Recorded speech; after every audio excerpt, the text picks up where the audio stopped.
السلام علیکم ورحمۃ اللہ وبرکاتہ۔ میں سوشل پراسپیکٹ سے آپ کا میزبان وسیم قریشی آپ کی خدمت میں حاضر ہوں۔ آئی ایم پاسبل کہانی ہے ایک ایسے پاکستانی نوجوان کی جو بے نظیر بھٹو شہید صاحبہ کے بعد پاکستان کا پہلا وہ لڑکا ہے، پاکستانی وہ پہلا شخص ہے جو آکسفورڈ یونین کا پریزیڈنٹ بنا ہے۔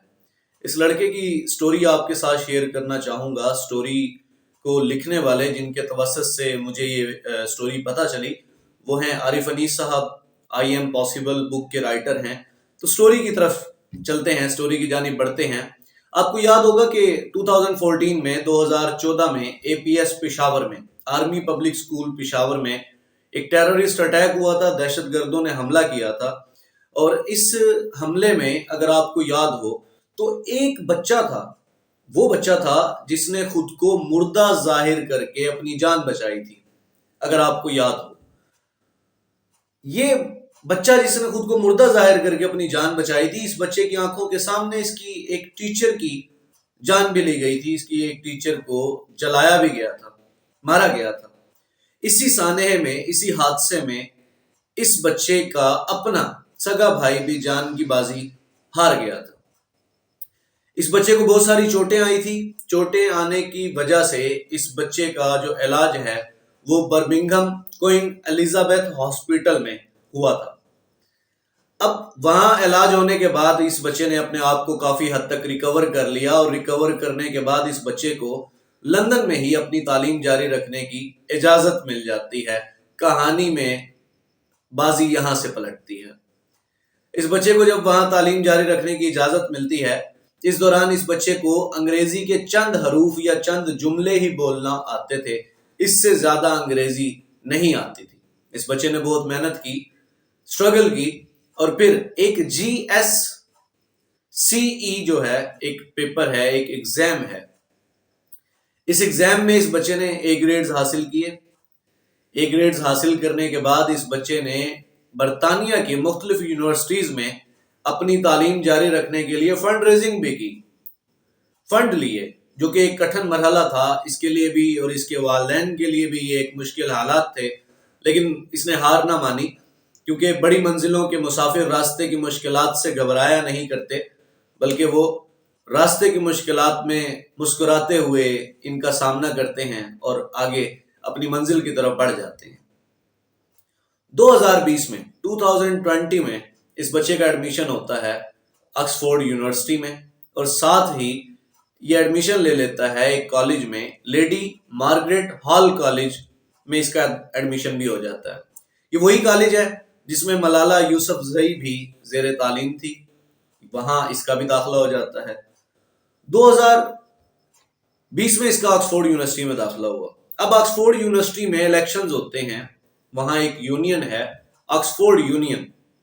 یہ ایک ایسی یونین ہے جو کہ effective debating platform of the world میں سے ایک ہے، یعنی کہ مؤثر ترین جو ڈیبیٹنگ پلیٹ فارمز ہیں دنیا کے، آکسفورڈ یونین ان میں سے ایک پلیٹ فارم ہے۔ اس کا الیکشن ہوتا ہے، انتخابات شروع ہوتے ہیں، اور یہی لڑکا جو سانحہ پشاور میں خود کو مردہ ظاہر کر کے زندہ رہا تھا، اپنی جان بچائی تھی، یہی لڑکا اس الیکشن میں حصہ لیتا ہے، وہ انتخابات لڑتا ہے، اور نہ صرف لڑتا ہے بلکہ اپنے حریف کو 500 ووٹوں سے شکست دیتا ہے، اسے ہرا دیتا ہے۔ اور یوں یہ بے نظیر بھٹو صاحبہ کے بعد پہلا پاکستانی ہے، ان کے بعد پہلا، ویسے دوسرا پاکستانی ہے جو آکسفورڈ یونین کا پریزیڈنٹ بنتا ہے۔ لیکن بہت بڑا فرق ہے، فرق یہ ہے کہ بے نظیر بھٹو صاحبہ کا تعلق ایک شاہی خاندان سے تھا، اقتدار میں بیٹھے ہوئے خاندان سے تھا، ایک ایسے خاندان سے جن کے پاس تمام تر وسائل تھے، جن کے پاس تمام تر سہولیات موجود تھیں، جن کے پاس تمام تر سورسز موجود تھے۔ لیکن احمد نواز کا تعلق ایک غریب گھرانے سے تھا جو برطانیہ میں بے یار و مددگار پہنچا تھا، کسی سانحے، کسی حادثے کے نتیجے میں پہنچا تھا، خالی ہاتھ تھا، جس نے فنڈ کی مدد لیتے ہوئے اپنی تعلیم کو جاری رکھا تھا۔ تو زمین آسمان کا فرق ہے دونوں کے پریزیڈنٹ بننے میں، آکسفورڈ یونین کے۔ اپنی شاندار کامیابی کے بعد احمد نواز سب سے پہلا فون اپنی والدہ کو کرتا ہے، اپنی مدر کو کرتا ہے، سب سے پہلی کال اپنی ماں کو کرتا ہے، اور اتنا روتا ہے کہ بات ہی نہیں کر پاتا۔ احمد نواز کہتا ہے کہ یہ میری زندگی کی سب سے بڑی خبر ہے، وہ اسے اپنی زندگی کی سب سے بڑی خبر قرار دیتا ہے۔ اور احمد نواز کے مطابق الیکشن میں جیتنے کی وجہ کیا بنی؟ وہ کہتا ہے کہ آکسفورڈ یونیورسٹی میں شاہی خاندانوں سے تعلق رکھنے والے، بڑے بڑے گھرانوں سے تعلق رکھنے والے، بڑے بڑے کالجز اور سکولز سے تعلیم حاصل کرنے والوں کو آکسفورڈ یونیورسٹی میں داخلہ ملتا ہے، ایڈمیشن ملتا ہے، جبکہ احمد نواز کے مطابق آکسفورڈ یونیورسٹی کو ان غریب گھرانوں کے بچوں کے لیے بھی باہیں کھلی رکھنی چاہیے۔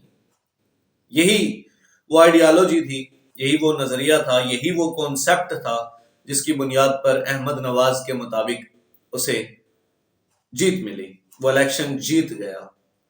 بات آتی ہے آئی ایم پاسبل کی۔ Nothing is impossible in this world. Everything is possible. Because impossible itself says I am possible. ناممکن خود کہتا ہے کہ میں ممکن ہوں۔ بات وہی ہے کہ کرنے والے کر جاتے ہیں، کہتے ہیں کہ بہانے تلاش کرنے والوں کو بہانے مل جاتے ہیں، نہ کرنے والوں کو بہانے مل جاتے ہیں، اور کرنے والوں کو وجوہات مل جاتی ہیں۔ تو انتخاب انسان کا اپنا ہے۔ آپ نے نہ کرنے کے بہانے تلاش کرنے ہوں تو ہزاروں مل جائیں گے، آپ نے کرنے کی وجوہات تلاش کرنی ہو تو بھی ہزاروں، لاکھوں، کروڑوں مل جائیں گی۔ بات یہ ہے کہ آپ کیا سوچتے ہیں؟ آپ نہ کرنے کے بہانوں کی تلاش میں رہتے ہیں، یا آپ کرنے کی وجوہات کی تلاش میں رہتے ہیں، یا آپ کرنے کے لیے اسباب تلاش کرتے ہیں، یا آپ کرنے کے لیے وسائل پیدا کرتے ہیں، یا آپ کرنے کے لیے اسٹرگل کرتے ہیں، ایفرٹ کرتے ہیں، ہارڈ ورک کرتے ہیں، اپنے خوابوں کو پورا کرنے کے لیے جدوجہد کرتے ہیں۔ انتخاب تو انسان کا اپنا ہے۔ احمد نواز جیسے کر جاتے ہیں، باقی بہانوں کی تلاش میں رہ جاتے ہیں۔ ہمیں سے اکثر لوگ ایک بات کہہ دیتے ہیں کہ جی یہ تو کتابی باتیں ہیں، یہ وہ باتیں ہیں جن کا حقیقت کی دنیا سے، جن کا ریئلٹی سے کوئی تعلق نہیں ہے، دور دور تک جن کا حقیقت سے کوئی تعلق نہیں ہے، جبکہ دراصل بات یہ ہے کہ حقیقت بھی کسی نہ کسی تخیل کے نتیجے میں معرض وجود میں آتی ہے۔ جو کچھ حقیقت ہے وہ کبھی خواب ہوا کرتا تھا، جو آج ہو چکا ہے اسے کبھی لوگ کرنے کا سوچا کرتے تھے، جو آنے والے دنوں میں ہونے والا ہے اسے آج لوگ کرنے کا سوچتے ہیں۔ تو جو کچھ کتابوں میں لکھا ہوا ہے، یا جو کچھ کتابوں میں پہلے لکھا جاتا تھا، اسے کئی لوگ سچ کر چکے ہیں۔ ان میں سے بہت ساری چیزیں پاسبل ہو چکی ہیں۔ ہوا میں اڑنا، جہاز کا اڑنا، خلا میں پرواز کرنا، آرٹیفیشل سیٹلائٹس، یہ موسمیاتی تبدیلیاں، ان پہ کنٹرول، یہ ساری جتنی بھی چیزیں ہیں، یہ جو اوزون لیئر ہے، اوزون کی جو ڈپلیشن ہے، اس کو آرٹیفیشلی اس ڈپلیشن کو فل کرنا، یہ ساری چیزیں خواب ہی تو تھی نا، آج پوری ہو چکی ہیں۔ تو کیا ہے، کرنے والے کر جاتے ہیں، بہانے تلاش کرنے والے بہانوں کی تلاش میں اپنی زندگی ضائع کر دیتے ہیں۔ ڈیپینڈ ہے آپ کے اوپر، آپ کیا چاہتے ہیں۔ آپ جب کرنا شروع کر دیتے ہیں نا، تو کم از کم آپ راستے ضرور بنا جاتے ہیں۔